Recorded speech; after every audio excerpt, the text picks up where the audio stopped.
after the second weekend of Fantastic Four, instantly the Spider-Man behind the scenes video started dropping, and I'm like, holy Disney is trying to bury this Fantastic Four memory disaster. hole. We want to stuff this into the memory hole and forget it ever happened. Movie's not even coming out for another year, and they're already, it's like, well, we don't have trailers yet, but we'll show you behind the scenes stuff.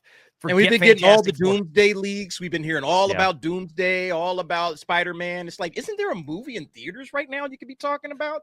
They can't even talk about Mando and Grogu because it stars Pedro. I guarantee you they're recutting all the trailers right now. If there was even a single shot of Pedro Pascal's face in the movie, which hopefully there isn't, cut it.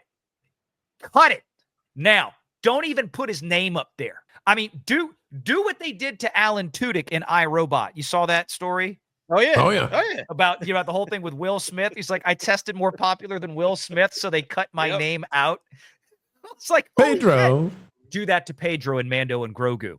Who's Pedro? Quick, Tom Holland, hug a kid. We're getting video of it. Who's Pedro again? Does Who's he Pedro? have any other movies coming out between now and then? Probably Pedro Pascal stuff. Yeah. Hopefully. Yeah. I mean, his name needs to go dark for a few months, if not years. I mean, he needs to, well, that too. But I mean, just completely quiet, and we don't hear anything about him. And then when he pops back up, people aren't as, because right now he's just way too overexposed, and people are just sick and tired of seeing his face. And it didn't work. He had all these little indie films. And I mean, I'm not just talking about, but he was getting front page, full interview spreads and Empire and Esquire, all these magazines, these headline TV shows. He was the face of masculinity. They kept saying it. You guys got 3 months. 3 months without Pedro. He'll be back in 3 months because he's got to do the Mando stuff. That's going to crank up in January. So 3 months. Let me be clear. No, he doesn't. And if I'm Disney, right, I'm dead serious. If Disney is really serious about giving this a shot, why have Pedro out there at all? He's not on set 90% of the time. He wasn't on that set. It's what's his name? Yeah, it's what's his name in the suit that's doing it. There's two stunt guys in that suit, and I can't remember their names right now. And then you've got him doing the voice, what little he usually talks. Honestly, bury him. Oh, you saw that Katie Sackhoff. She's saying that the episode or season 3 broke her. She didn't even know how to act anymore after season 3 of The Mandalorian. So she'd be great to get out there on PR tour. Hey, Katie, are you excited about the movie? I'm destroyed by this. So who do you put out there? Sigourney? You have John Sigourney. Favreau. John Favreau. That's it. John Favreau. Sigourney. Well, I you know can put Sigourney out there. Yeah, and then there's honestly the other guy. You know, all you need to do if you're Disney, who needs a lot of Disney has got to get over the fact that, with their little cocktail party crowd, because they're Bob Iger and all those, they're more interested in throwing their little cocktail parties and the Brentwood neighborhoods and all this kind of crap.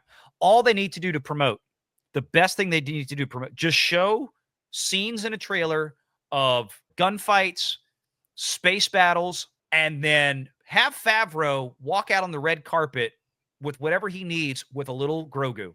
That's it. Yeah. That's all you need, because that's what sold it. That's what made it. You could have, if you want it, you can have somebody in the Din costume. You can have, what's his name? The stunt double that plays him. Have him in the costume, and that's it. And he just stands there and says nothing. Well, let's just say this too. Disney could have their hotel, the Star Cruiser. They could have it at capacity and filled if they made it be about Luke Skywalker versus Darth Vader. Now it's a bunker for Imagineers. Parallel to that, Disney could have this movie make $500 million more than it's going to make if tomorrow they say Gina's going to be in the movie. Boom, $500 million more, $600 million more, whatever. We'll see what happens. But I don't be that much, but yeah. Okay, listen. I think you're going to have some people who would never go, but there would be a large portion of people who say, "I'll go support Gina," and it's not a small number. No, it's not. Disney going to Disney. When the whole thing with Gina went down, and we had Ron here, and we did the whole, peel apart of the settlement, at least what we know of the settlement. Yeah.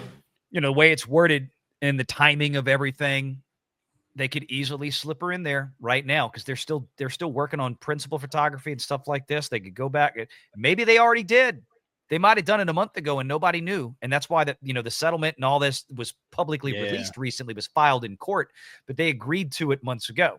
So, I mean, we just there's all kind of little things that go into it that I thought was, now I'm not saying she's definitely in it. Don't misunderstand me. We were speculating on, right. We don't know. We don't know. Interesting. You know, and the timing is, and the language of the settlement is interesting, right?